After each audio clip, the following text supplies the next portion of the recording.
Hello and welcome back to another Stag Radio's production. Today we are here celebrating LGBTQ plus History Month, and it's only right I do that with special guests. Hey everyone, I'm the LGBT Society President, Patrick. My official name is Aung Phyo. I didn't know that about you. Yeah, I'm Southeast Asian. Well, but yeah. So to begin, I think it's only fair to say, what's the story behind the suit? It is technically my own character, kind of like a alternative universe of myself, essentially. An idealized version of myself, if you will. So it's a cosplay. It is a cosplay, yes. I love it. Right, so we'll get straight into the first question. So this is being recorded a tad after LGBTQ plus History Month. As ever at Stag Radio, we like to be just on time with things. So what does LGBTQ plus History Month mean personally for you as the president of the LGBTQ plus Society here at Surrey?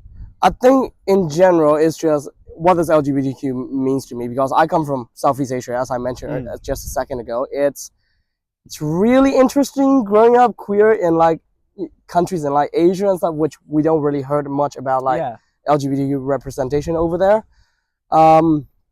Yeah, so obviously the fact that obviously like the movies and stuff kind of dramatize Western culture, Western queer culture, and like but it's also the kind of the safe place that you do want to come over eventually, and that's why I'm here studying over here in the UK, and most likely staying long term after I graduate over here in like Western countries. Well, that leads perfectly on to the same question, which is why would you say it's so important for unis like Surrey to celebrate LGBTQ plus History Month, especially with such a wide range of students who are part of that society and all community? Yeah, so to celebrate things like the History Month or just any diversity is that you basically makes people who are part of those sad culture or sad races and so on, to make them feel included, right? To make them feel that their voices are heard, essentially. But then again, for the people that are not part of those culture, maybe some people might not be interested in those culture, but maybe some are interested and they want to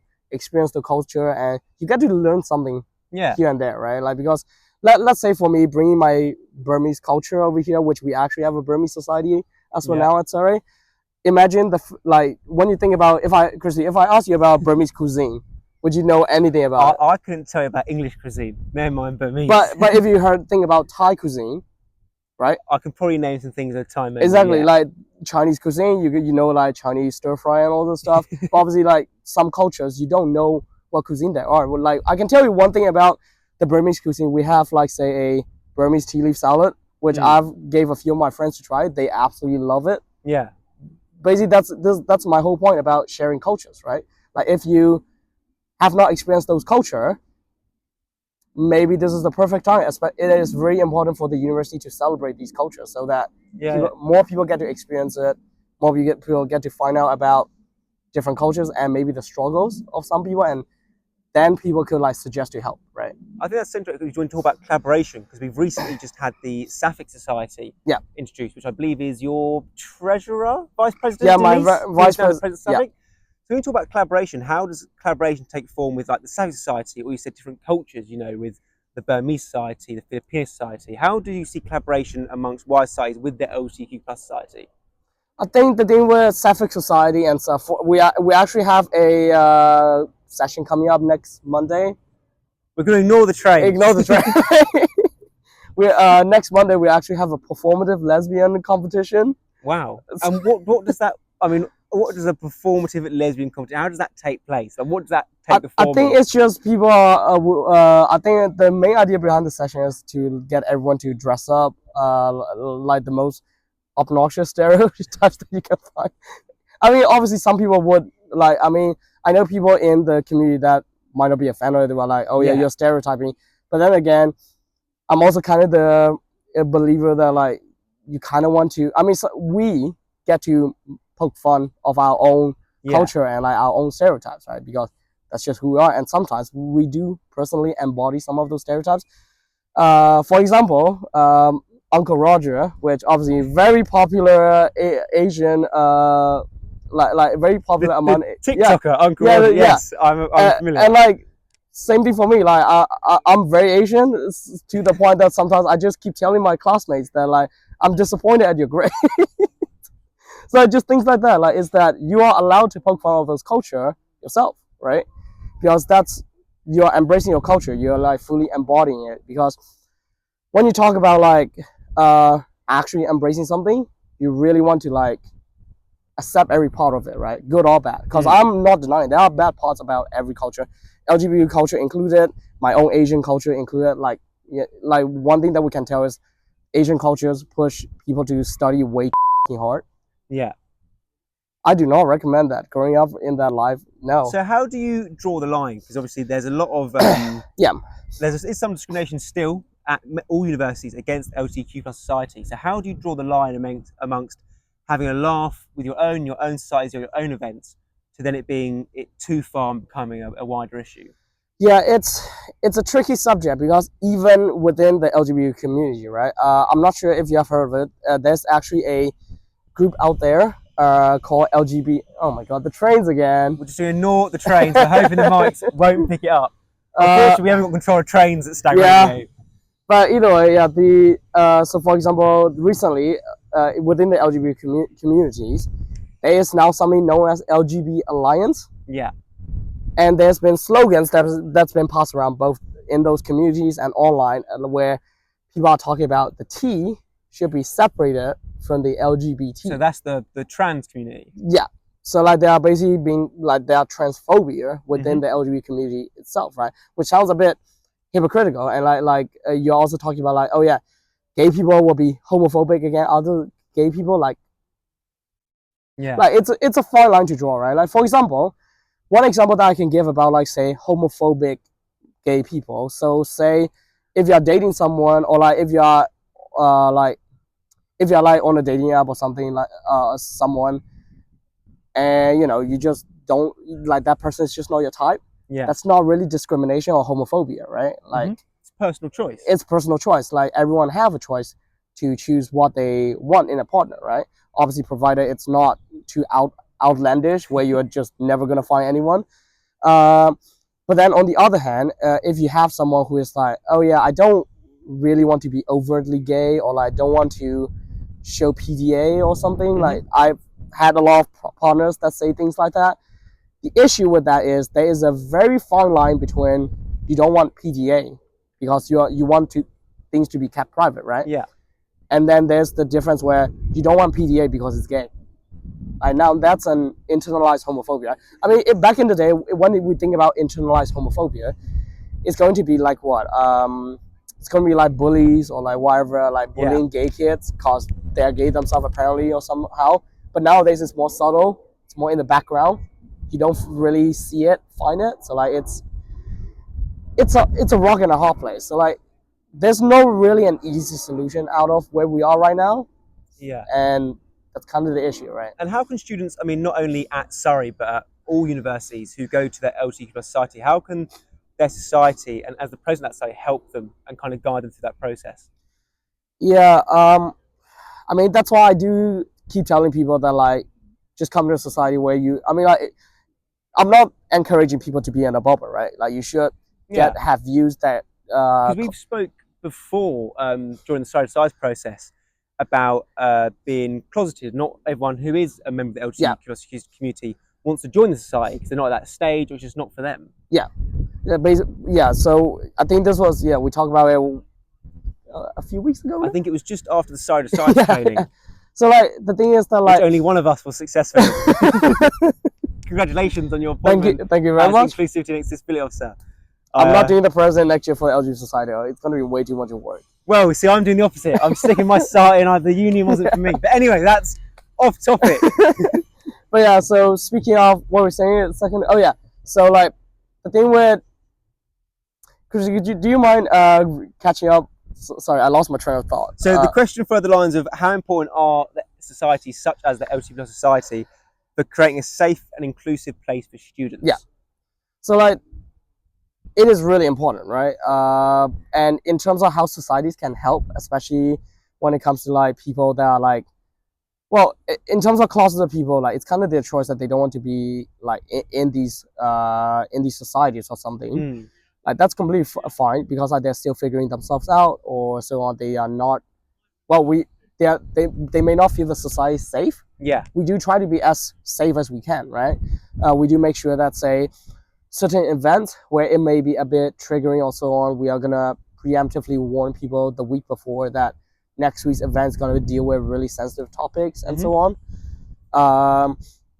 And just things like that. But then again, there's also the other class of people that we did talk about, is mainly that at Surrey, actually, we do have like quite a big population of like, not closeted, but just like gay people or like just queer people in general that like, yeah, the LGBT society is nice, but it's not really my vibe, kind of like, it's like it's, I don't want to appear too gay. And this is why we were talking about earlier of like, it's straddling the line between like personal choice versus like internalized homophobia within themselves, right? Yeah. Like, we can't really do much about that. Last year when I did run for president, I did make a point that like I was gonna try to entice more of those people to come to the society, and that's why this armor was part of the plan, and that's why I use it on behalf of the society. I think I've seen you more in the armor than I have in normal clothes. Pretty much, yes. I mean, I'm yet to find a situation where you can't find a reason to wear it. I mean, even right now, like the Paraton space where we're rocket engine testing in end of June, I'm actually going to bring the helmet along to the test day. Of course you are. Well, going back onto topic, so LGBTQ plus History Month. That is a tongue twister to say at points. Are there any figures or moments within LGBTQ plus history that you think people should know more about? Oh yeah. In terms of history, I think people really need to know more about, like, I mean, in terms of figures, Alan Turing. I'm actually surprised that not many people know Alan Turing was gay. Which, I mean, even personally for me, I was surprised to find. I think I found those out when I was in sixth form, or like my. Well, not only was he gay, but he'd been through. He was persecuted for it. I think he was persecuted for it. Yeah. Castrated, went through electric shock therapy. And then he eventually, you know, like. Yes, we can't say that on YouTube, but I mean, it's unfortunate. So apart from Alan Turing, like, I mean, that is a significant moment. You said yourself about being Burmese and how you're in your country, it's not strictly allowed. Not just my country, right? Even China. Well, China's kind of become a more. I think China's have a 3 don'ts or something, like don't talk about it, don't say it, don't show it. So it's hidden. It's hidden. Still, I haven't got the statistics because my research lacked, I'll be honest. But it is still illegal as well in some parts of the world. It is still illegal, and in Asia it is quite illegal in most countries, right? And even though if some countries have decriminalized it, say Thailand, actually just 2 years ago, they just legalized same-sex marriage. No, I think it's equal marriage bill. Oh, okay. The phrasing is very important, right? It's not same-sex.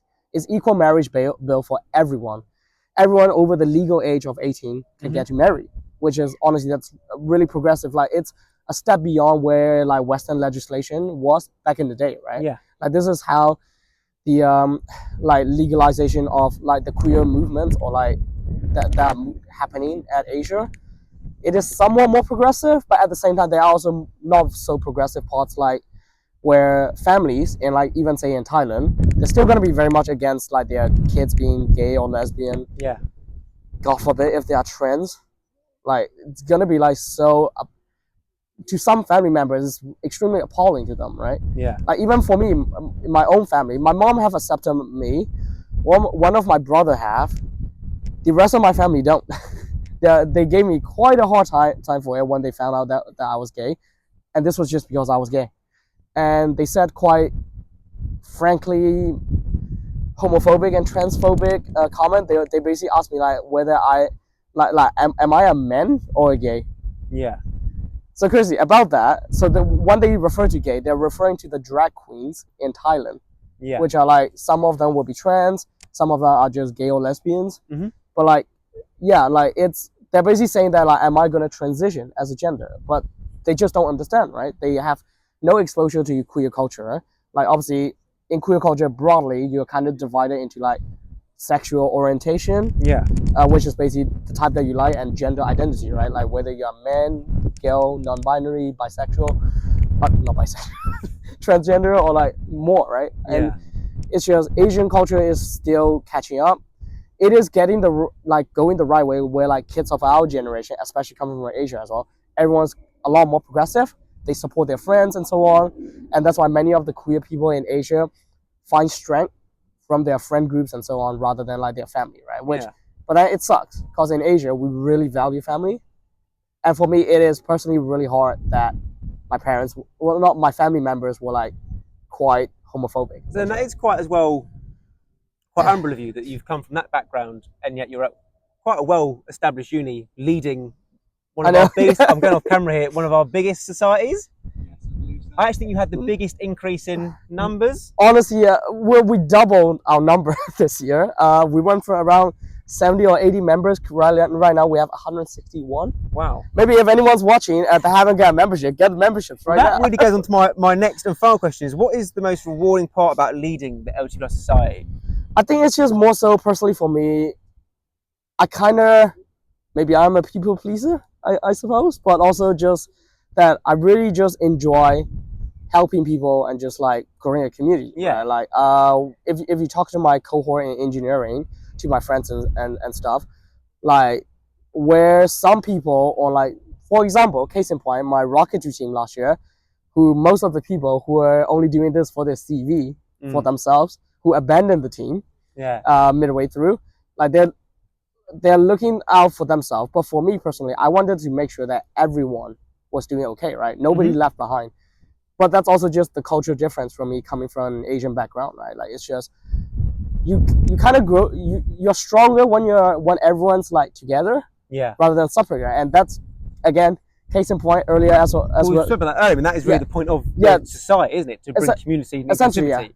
So like the thing with the LGBT alliance, where they're saying like the T should be separate, and I'm like, I don't want to get too much into politics, but the thing is like, that's the move by like right-wing movement, like where, or like just any bad actors, right? Yeah. How do you conquer a group of people? You divide them and you conquer them piece by piece.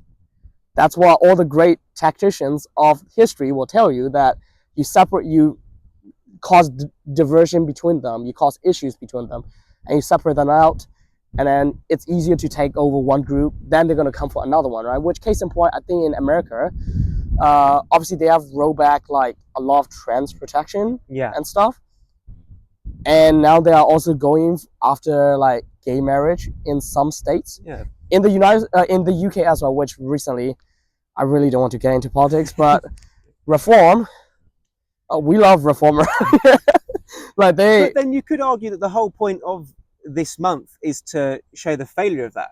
I mean, if we look back at historical figures and historical moments through the, the gay rights movement and things, LGBTQ plus right, the trans movement, about how far we've come as countries, as people, and as a community, is to show that we are all united, right? But the thing is that people are starting to forget that nowadays, right? It's not even just history at this point. It's culture, right? Like that's why I was saying earlier that coming from like an Asian culture where people like help each other, and this is why I'm the president of the LGBT society, and I wanted to do equity and inclusion at the union, because like it helps improves people's lives, right? Like it helps everyone, and once everyone, like, I think this is like a nihilism argument or something, or there's an argument somewhere out there, philosophy argument, that if someone on the other side of the wall is doing better, you will do better and you will reap their rewards as well. Which is the same issue here, right? Like, it's that even if you don't know that the rights that we're advocating for here at uni or here in the country, it may not directly impact you, but it's improving the lives of like so many other people who can go on to say, do great things, right? Let's say your life help a queer nurse or doctor in NHS, then like they will be able to worry less about their lives, and then they can help more lives working in NHS, right? Like it's kind of the same argument there. It benefits you without you knowing it. Well, I mean, talking about bettering yourself and moving on, to round off, so you said this is your last year as president of society. Yeah. That is because next year you recently gone side to sides. Again, makes one of us to be our inclusivity and accessibility officer. No, equity and inclusion. Equity and inclusion. Shameful. No wonder I lost him the title right. So just quickly, what can we plan to see from you when you take over in June of this year? Yeah, so for equity and inclusion, which I'm actually, first thing, same thing what I was saying in the, was it question time debates? Yeah, question time debates. I'm glad that the union calls it equity rather than equality, right? As I just did. Like you don't equality is nice, but then again, it's not true fairness, right? In order to be truly fair, so for example, if you put two things in a way, right, two things in a balanced way, the issue like someone's in a disadvantage, someone's liar or something, then you add weights to their side to make sure that it's balanced, right? Kind of the same argument here with equity. So like equity is advocating for that, like giving targeted support for like groups of people to help them out, to get them better, and like to make sure that they are actually doing well, rather than like just giving blanket, like, as I think question time, like what I was saying, maybe watch question time as well. Pretty good debates going on there. You can't use this as a promo for the campaign which you've won. If you do watch question time, you can skip over mine. Don't waste your time with it. But yeah, I thought it went better than it did. But yeah, speaking of that, it's just that like same thing with the universal basic income. Are you gonna give like minimum like basic income to billionaires as well? The same amount to billionaires that you are giving to the poorest person in the country or something, right? Like that's not really fair, right? It's equal, but it's not fair, right? Because we want fairness. Like fairness is honestly the best at the end of the day. And as for me, as equity and inclusion next year, I actually have a thought, like just a week after my campaign launch, was that I'm thinking of running which I'm gonna have to do it now. Now that I'm well, this is your official announcement for it. So yeah, so I'm gonna have a diversity board or inclusivity board where I'm gonna reach out to like many race or like special interests or like religion societies, all of them, get like a representative over to discuss any big issue surrounding inclusivity. Maybe at major events, maybe with any university policy, which let me tell you, the university just before we started this academic year decided to add sex at birth. Right. And they only add a male or female option with no other option, not even an optional to opt out, right? I know they did not do it maliciously. We went over it back and forth with them. It was an oversight, yada yada.